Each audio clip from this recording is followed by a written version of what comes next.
Assalamualaikum warahmatullahi wabarakatuh. Alhamdulillah, alhamdulillahi rabbil alamin, alladzi hadana li hadza wa ma kunna linahtadiya laula an hadana Allah. Asyhadu an la ilaha illallah wa asyhadu anna sayyidana Muhammadan abduhu wa rasuluhu alladzi la nabiyya ba'dah. Allahumma salli ala Sayyidina Muhammad wa ala ali Sayyidina Muhammad. Amma ba'du. Puja dan puji syukur kita kepada Allah Subhanahu wa taala, yang mana Allah senantiasa mencurahkan, memberikan nikmat kepada kita. Dikatakan Allah Subhanahu wa taala dalam surah Ibrahim ayat 7. La in syakartum la azidannakum wa la in kafartum inna adzabi lasadid, kata Allah.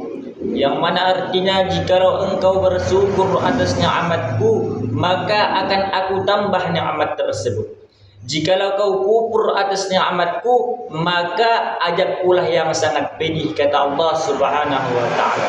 Ketika kita bersyukur atas nikmat Allah Subhanahu wa taala, bukan pada hakikatnya mata kita yang dua Allah tambah menjadi tiga, telinga kita yang dua kiri kanan Allah tambah lagi muka belakang, bukan. Tetapi ketika kita mensyukuri nikmat Allah Subhanahu wa taala, maka akan Allah Subhanahu wa taala berikan kenikmatan yang tadi lebih nikmat lagi. Mungkin Allah Subhanahu wa taala berikan kita kesehatan sehingga kita bisa beribadah senantiasa taat kepada beliau, taat kepada Allah Subhanahu wa taala. Sembari daripada itu pula, salawat dan salam Allah kiranya tercurah kepada Nabi besar kita Muhammad sallallahu alaihi wasallam, yang mana beliau telah membawa ajaran Islam dari gelap gulita hingga terang benderang.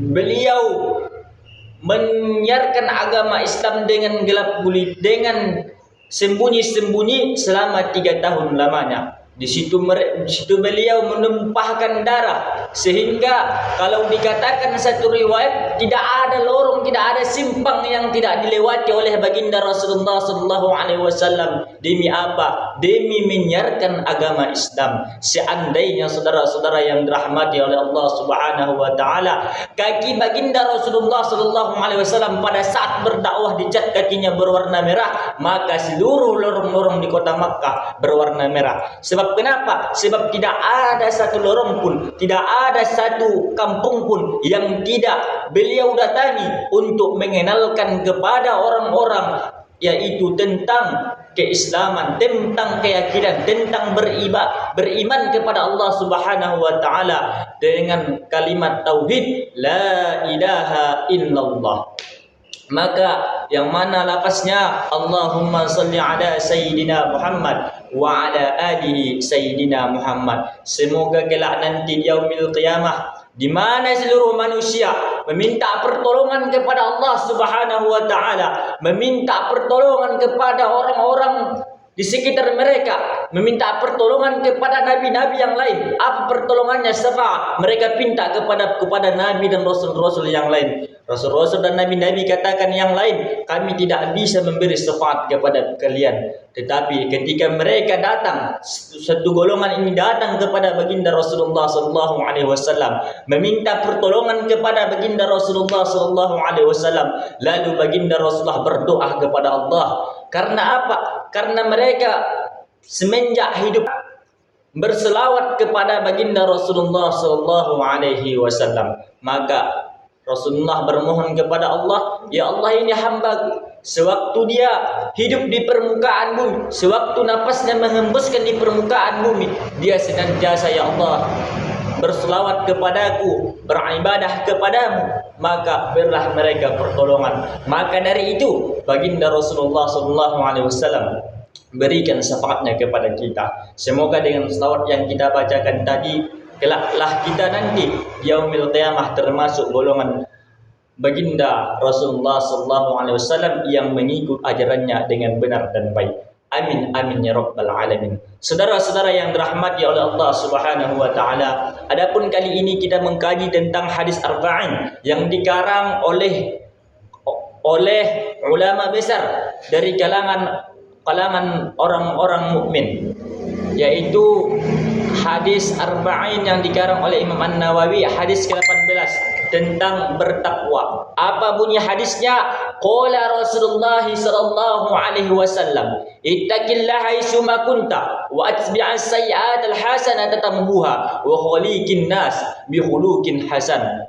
Yang mana kira-kira artinya qala Rasulullah sallallahu alaihi wasallam, berkata Rasulullah sallallahu alaihi wasallam, bertakwalah kepada Allah Subhanahu wa taala dimanapun engkau berada, dan ikutlah perbuatan jahat dengan perbuatan baik, dan berakhlak kepada manusia dengan akhlak yang baik. Maka apa ini definisi takwa? Ketika kita mau berbicara tentang takwa, kita harus tahu apa itu definisi takwa. Definisi takwa adalah imtisalul ma'murati wajtinabul manhiyati, menjalankan seluruh apa yang diperintahkan oleh Allah Subhanahu wa taala dan menjauhi segala apa yang dilarang oleh Allah Subhanahu wa taala. Contohnya apa? Contohnya salat, pendekatan diri kita kepada Allah, sering kita bersedekah, sering kita mengeluarkan zakat, kalau kita mampu naik haji, kalau kita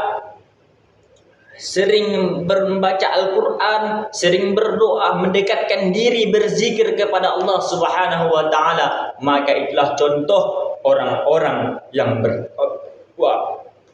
Hadirin yang dirahmati oleh Allah Subhanahu wa taala, maka bekal pun yang sebaik-baiknya ketika kita meninggal dunia adalah takwa.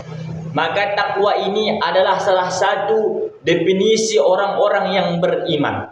Senantiasa dia takut kepada Allah Subhanahu wa taala ketika dia hendak menjalankan suatu keburukan. Maka ketika kita meninggal dunia membawa takwa, maka insya-Allah selamat kita di alam kubur, maka selamatlah kita nanti kelak di yaumil mahsyar, hari penghitungan, maka kita akan dimasukkan ke dalam surganya Allah Subhanahu wa taala.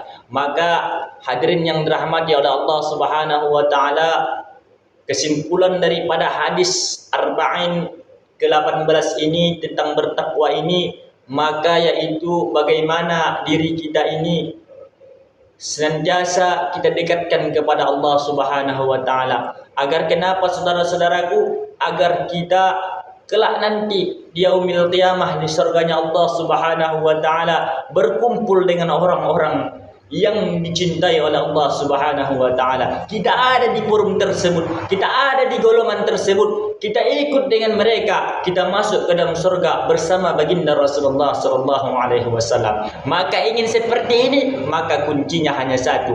Apa? Yaitu mari kita bertakwa kepada Allah Subhanahu wa taala. Apalagi saudara-saudaraku sekalian, ini hendak bulan suci Ramadan. Bagaimana nanti ketika di bulan suci Ramadan, pahala seluruhnya akan dilipat gandakan oleh Allah Subhanahu wa taala. Maka disitulah nanti kesempatan kita untuk meningkatkan amalan-amalan kita. Bukan pada hari ini kita jangan meningkatkan amal kita, bukan, tetapi dari hari ini, pada kali ini, pada detik ini, marilah kita tingkatkan amal kita kepada Allah Subhanahu wa taala agar kita diakui oleh baginda Rasulullah sallallahu alaihi wasallam umatnya dan dicintai oleh Allah Subhanahu wa taala. Hadirin yang dirahmati oleh Allah Subhanahu wa taala, maka adapun daripada penjelasan saya yang kurang berkenan kepada saudara-saudara, maka saya mohon maaf dan mohon ampun kepada Allah Subhanahu wa taala. Wabillahi taufiq wal hidayah. Wassalamualaikum warahmatullahi taala wabarakatuh.